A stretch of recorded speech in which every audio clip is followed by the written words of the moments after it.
Details చూద్దాం. పాకిస్తాన్కు నిధుల విడుదలపై ఐఎంఎఫ్ 11 కొత్త షరతులు విధించింది. ఈ జూన్లోగా 2026 ఆర్థిక బడ్జెట్కు పార్లమెంట్ ఆమోదం తెలపాలని పేర్కొంది. 4 ప్రావిన్సుల్లో వ్యవసాయ ఆదాయ పన్ను చట్టాలు అమల్లోకి తేవాలని కోరింది. ఇంధన రంగంలో కొత్త నిబంధనలు విధించాలని స్పష్టం చేసింది. 2026 ఫిబ్రవరి 15 నాటికి గ్యాస్ ఛార్జీలు సవరించాలని, విద్యుత్ యూనిట్పై 3.21 రూపాయల పరిమితిని తొలగించాలంటూ కూడా షరతులు విధించింది.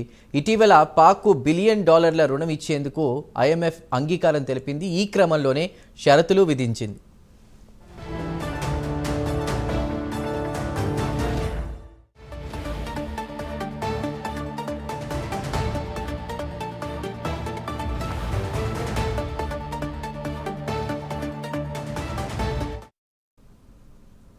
మొత్తం మీద పాకిస్తాన్కు నిధుల విడుదలపై ఐఎంఎఫ్ 11 కొత్త షరతులు విధించింది. ఈ జూన్లోగా 2026 ఆర్థిక బడ్జెట్కు పార్లమెంట్ ఆమోదం తెలపాలని పేర్కొంది. 4 ప్రావిన్సుల్లో వ్యవసాయ ఆదాయ పన్ను చట్టాలు అమల్లోకి తేవాలని కోరింది.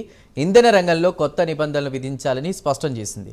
2026 ఫిబ్రవరి 15 నాటికి గ్యాస్ ఛార్జీలు సవరించాలని, విద్యుత్ యూనిట్పై 3.21 రూపాయల పరిమితిని తొలగించాలని షరతులు విధించింది. ఇటీవల పాక్కు $1 బిలియన్ రుణం ఇచ్చేందుకు ఐఎంఎఫ్ అంగీకారం తెలిపింది.